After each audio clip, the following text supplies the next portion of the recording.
एक दिन गौतम बुद्ध अपने शिष्यों के साथ एकदम शांत बैठे हुए थे।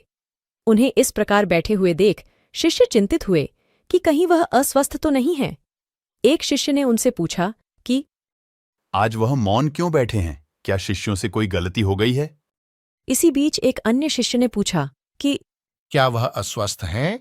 पर बुद्ध मौन रहे।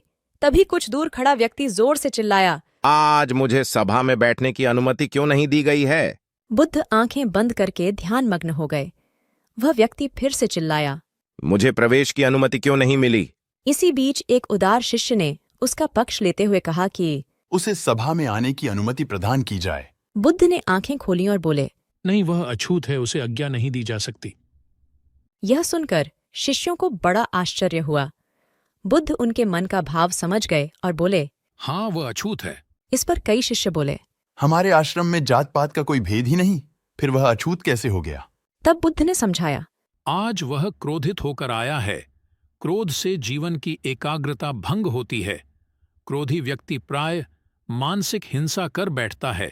इसलिए जब तक वह क्रोध में रहता है तब तक अछूत होता है। इसलिए उसे कुछ समय एकांत में खड़े रहना चाहिए।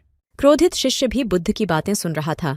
पश्चाताप की अग्नि में तप कर वह समझ चुका था कि अहिंसा ही मनुष्य का महान कर्तव्य व परम धर्म है। वह बुद्ध के चरणों में गिर पड़ा और कभी क्रोध न करने का प्रण लिया। आशय यह है कि क्रोध के कारण व्यक्ति अनर्थ कर बैठता है और पश्चाताप उसे बाद में होता है, जिसका कोई लाभ नहीं मिलता। इसलिए हमें क्रोध नहीं करना चाहिए। असल मायने में क्रोधित व्यक्ति अछूत हो जाता है और उसे अकेला छोड़ देना चाहिए। क्रोध करने से तन, मन और धन तीनों की हानि होती है। क्रोध से ज्यादा हानिकारक कोई और वस्तु नहीं है।